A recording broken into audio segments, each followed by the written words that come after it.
जो सखावत करके आया है, जब तक वो सखावत करेगा नहीं उसे चैन नहीं मिलेगा।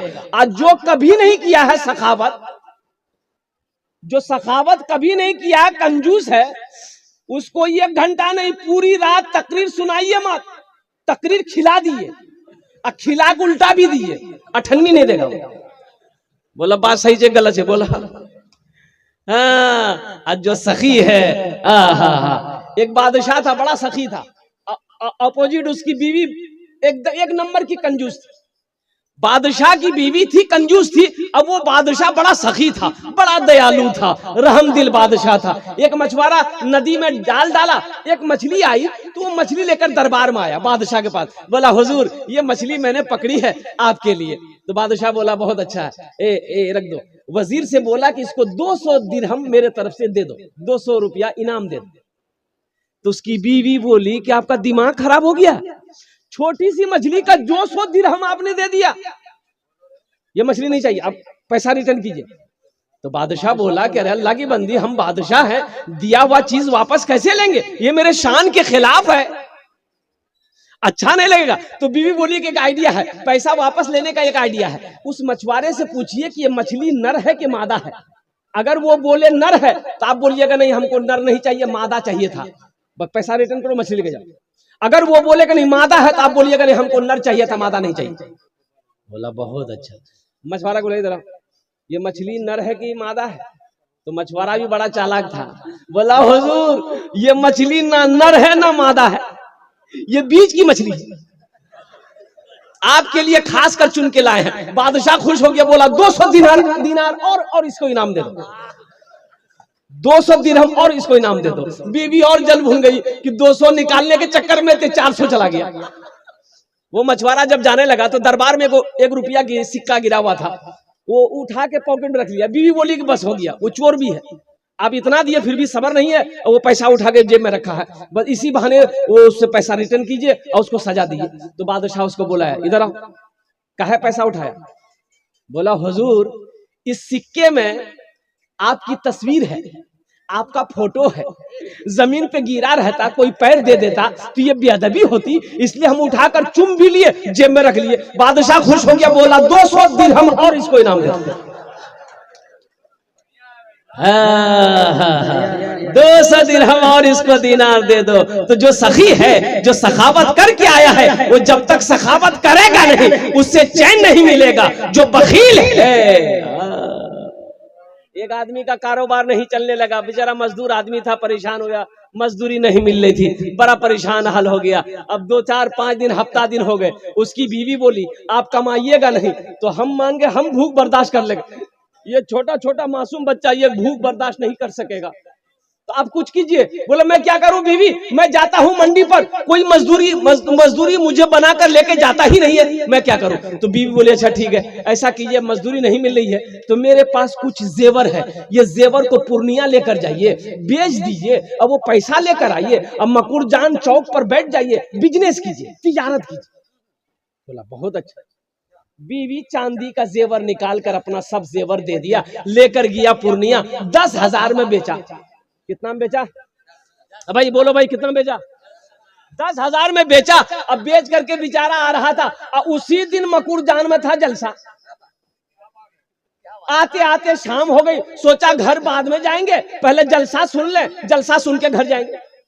आके जलसे में बैठ गया, मेरे जैसा मुकर्रिर तकरीर कर रहा था, चंदा कर रहा था, जो अल्लाह के रास्ते में 5,000 दे खर्च करेगा अल्लाह 10,000 देगा, जो अल्लाह के रास्ते में 10,000 खर्च करेगा अल्लाह उससे 20,000 देगा। तू सोचा एक रास अच्छा बिजनेस कहाँ मिलते? हजरत बोली रल छे कि 10,000 दोगे अल्लाह 20,000 देगा, तो हम चावल दाल सब्जी खरीदने कहे जाएंगे। वो उठा और 10,000 की गड्डी लाकर हाथ में दिया, बोला हजरत इसको कबूल कर लीजिए।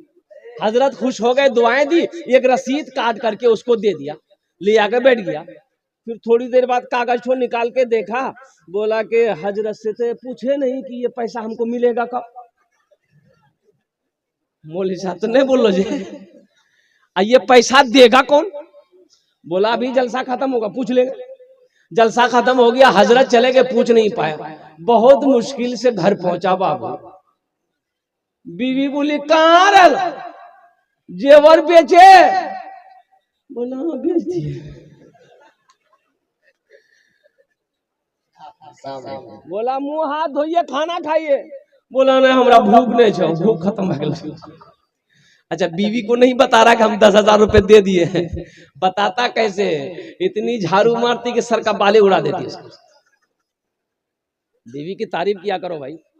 एक बात देखो, एक इमाम साहब तकरीर कर रहे थे मस्जिद में जुमा के दिन कि लोगों अरे कभी कभी अपनी बीवी की तारीफ कर लिया करो, बीवी की तारीफ करने में भी सवाब है, बीवी की तारीफ करने में भी, अरे बोलो भाई बोलो, सवाब है।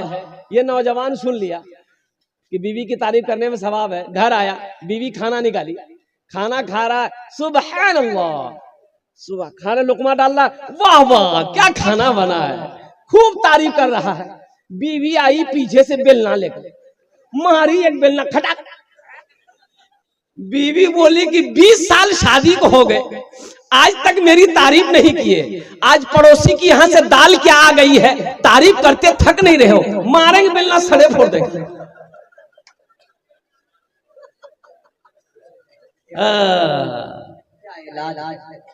नौजवानों बीवी से कुछ नहीं बोला, बीवी समझे कि कोई तबीयत खराब छो तो की, बोला हमारा हालत ठीक नहीं छो, जल्दी बिस्तर कर दे, मैं सुती जाऊं। बिस्तर कर दी, चारपाई में सो गया, सुबह हो गया, सुबह हो गई तब उठ ही नहीं रहा, उठ ही नहीं रहा। तो बीवी बोले अगर उठिए नाश्ता उस्ता किए, जाइए मार्केट जाइए, बाजार जाइए, खरीदिए, सामान बेचिए। बोला हमारा पोजीशन ठीक नहीं छो। बार बार वो कागज को निकालता था, देखता था, रसीद को निकालता था, देखता था। तो उसकी बीवी बोली कि कागज में कौन सी है जो आप निकालते हैं, देखते हैं, रखते हैं। तो वो नौजवान बोला कि इस कागज को देखते हैं ना, हमको दिल में इत्मीनान हो जाता है। अच्छा इसको 20,000 मिला कि नहीं मिला, हम लास्ट में बताने की कोशिश करेंगे इंशाल्लाह। जानेंगे इंशाल्लाह भाई, जानेंगे इंशाल्लाह, हाथ उठाओ इंशाल्लाह, जानेंगे अल्हम्दुलिल्लाह। हाँ हाँ, बखील जन्नत में नहीं जाएगा, बखील जन्नत में नहीं जाएगा, हुजूर की हदीस है, मुत्तफकुन अलैहि हदीस है, बखील जन्नत में नहीं जाएगा। बखील जन्नत में नहीं, बोलो भाई बखील, अरे बोले बखील जन्नत में, बखील जन्नत में बोलो। तो सहाबी ने अर्ज किया, ए आमिना के लाल, अगर वो बखील नमाजी हो तो अल्लाह के रसूल ने इरशाद फरमाया वो लाख नमाज पढ़ ले जन्नत में, अरे बोलो जन्नत में नहीं जाएगा।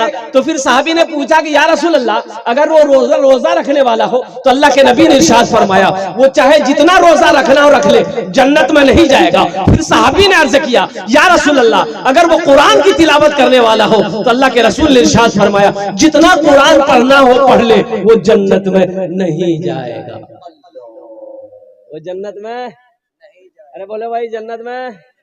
मस्जिद का तामीर और तोसी का काम बाकी है। इस धरती पर सबसे पहला अल्लाह का घर खाने काबा है, सबसे पहला अल्लाह का घर कहाँ है, खाने काबा। और कुर्बान जाओ, हजरत आदम अलैहिस्सलाम जन्नत से तशरीफ लाए, अल्लाह ने हुक्म दिया मेरा आदम मेरा घर बनाओ। हजरत आदम अलैहिस्सलाम ने खाने काबा की बुनियाद रखी, हजरत जिब्रील अमीन अलैहिस्सलातु व तस्लीम भी साथ रहे, अल्लाह के मलाइका फरिश्ता साथ में रहे। और कुर्बान जाओ, तूफान नू आया, खाने काबा की दीवारें गिर गई। हजरत इब्राहिम अलैहिस्सलाम को अल्लाह ने हुक्म दिया मेरे इब्राहिम मेरा घर बनाओ। हजरत इब्राहिम अलैहिस्सलाम, हजरत इस्माइल अलैहिस्सलाम, बाप भी पैगंबर बेटा भी पैगंबर, दोनों ने मिलकर खाने काबा की तामीर करी। हिजरत फरमाकर अल्लाह के रसूल मदीना पहुंचे। हिजरत फरमाकर कहां पहुंचे, मदीना पहुंचे। एक जमीन खाली थी तो अल्लाह के नबी ने फरमाया सहाबियों से कि पता करो ये जमीन किसकी है। तो पता किया गया 2 यतीम बच्चों की जमीन है। तो अल्लाह के रसूल ने इरशाद फरमाया दो यतीम बच्चों को भी बुलाओ और उनके जो सरपरस्त है जो गार्जियन उनको भी बुलाओ। बोले चाचा है, बोले चाचा को भी बुलाओ। आया, बैठा, सलाम करने के बाद बैठा। तो अल्लाह के रसूल ने इरशाद फरमाया कि ये जमीन तुम्हारी है। कहा कि या रसूलल्लाह मेरी है। कहा कि बेचोगे? कहा कि आप क्या करेंगे? तो अल्लाह के नबी ने इरशाद फरमाया अगर तुम इस जमीन को बेचोगे हम इसमें अल्लाह का घर बनाएंगे। सुभान अल्लाह बोले। ऐ काश मदीने में एक अपना भी घर होता, ऐ काश मदीने में एक अपना भी घर होता। ए काश मदीने में एक अपना भी घर होता, सरकार के कदमों में हर लम्हा बसर होता, सरकार के कदमों में हर लम्हा बसर होता।